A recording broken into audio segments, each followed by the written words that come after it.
যিজনে কথা ওলাইছে তেওঁকে সোধক মইতো কৈছিলোঁ যে তেখেতৰ ফ্লপ আৰু মই আজি যোগদান আমাৰ যিদৰে কাৰ্যসূচী ৰাজীৱ ভৱনত হৈছে আমাৰতো হিট হৈছে মই ক'ব পাৰোঁ আমাৰতো হিট আৰু তেওঁতো মানে ফ্লপ হ'বই আৰু সেইকাৰণে অলপ সময় বিচাৰিছে ঠেলিবলৈ বিচাৰিছে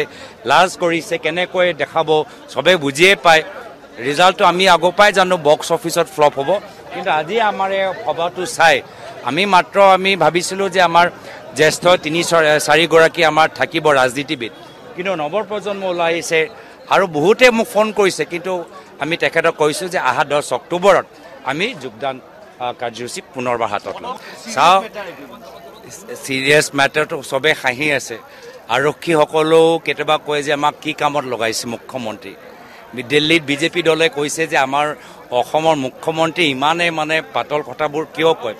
হ'ব পাৰে মুখ্যমন্ত্ৰীয়ে ইংগিত পাইছে যে অলপ দিনৰ পিছত তেখেতৰ মুখ্যমন্ত্ৰীৰ চকীটো সলনি হ'ব বিজেপিয়ে যেনেদৰে বিভিন্ন ৰাজ্যত নিৰ্বাচনৰ পূৰ্বে কেলেংকাৰীৰ লগত জড়িত হৈ থকা মুখ্যমন্ত্ৰীখিনিক চকীৰ পৰা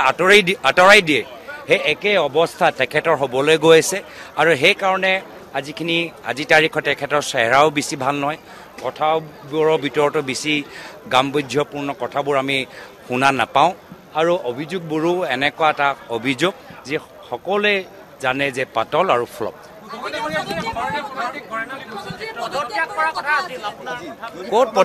ক'ত পদত্যাগ কৰিব আগতেওতো পদত্যাগ কথা কৈছিল আগতে এটা নিৰ্বাচনত কৈছিলে কোনটো নিৰ্বাচনত